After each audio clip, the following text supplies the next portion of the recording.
What's up guys, this is Ronnie. Welcome back to our channel Total Technology. This is tutorial 68 and today's topic will be also very small topic. In the last video we have done on the creation of the label.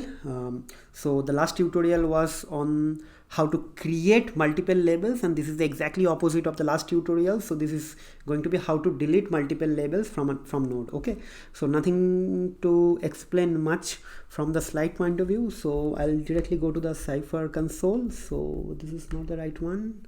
So where is my console? Okay, so let me just minimize my YouTube. Okay, so here actually I'll see if I have anything like say match and return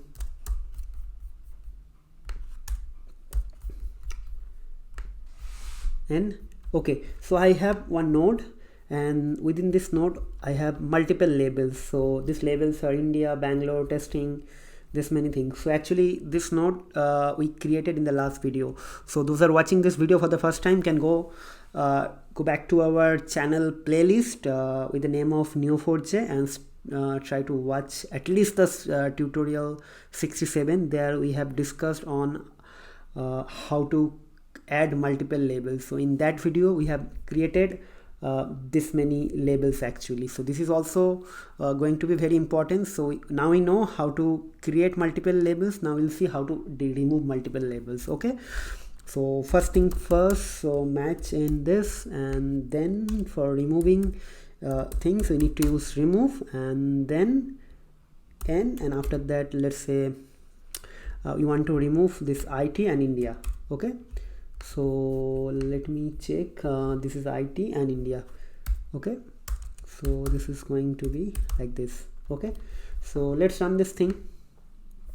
So two labels removed. So if I run this thing, so it will going to return a node with the 5 labels. So see 1 2 3 4 5, there is no IT, no India. Now if I want to remove ABC client and employee, so what I have to do, I have to just write ABC client and let's say Bangalore. Okay, so again two labels removed. So if you run this thing, there will be 3. See, like this. This is very simple guys. So you have to only mention your labels with this semicolon, not semicolon, this this colon actually. Okay, so I'll try to update this thing here, and the next part is Python ID. So for Python ID actually we can update our query. Okay, so for that thing we have now only 3 things left. So employee, team lead, testing. So I will write everything here. So employee, team lead and testing. So everything will be removed. So if I run this thing, so see it is executed. So if I run this thing, so there will be only node without no label. See, nothing is there. So this is very simple guys. I hope you guys understood the concept. So this is very simple. In at the time of creation we use set, at the time of removal we use the remove keyword. Okay, so that's it guys. I hope you guys enjoyed the series, and this is actually tutorial 68. So if you guys following my course, then hopefully this is at the end of the course. Now only few lessons are left. Again, few means probably 30 or 35 lessons are left, and mostly those lessons are from the implementation or use case point of view. So I'll be going to discuss more or less on the scenario based example now, and there we'll see the different use cases of graph algorithm or some real world graph use cases. But meanwhile, if you guys are having any other use cases or any other question, or if you're already working on some Neo4j project or graph database related project, and if you're having any difficulties or any problem implementing some of your use case or any module, you can directly write to me, I'll try to incorporate all this thing in our use case, because I am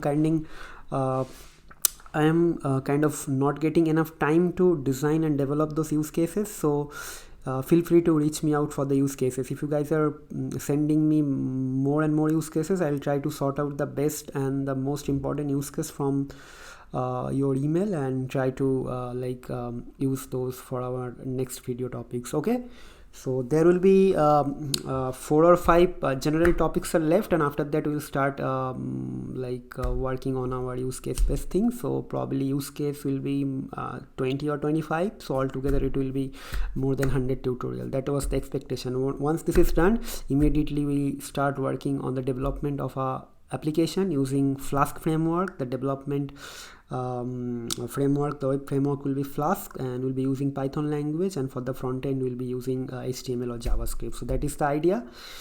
So hopefully you guys will enjoy that part as well. So that is a different story, but till then, try to brush up your Neo4j skill. It is enough tutorial already. 68 video 68 and video courses, not a matter of joke. So enough contents available in our channel. So hopefully try to do some sort of practice as well and start writing your own code by your own. So then only it will help you to develop some sort of serious intuition towards Neo4j.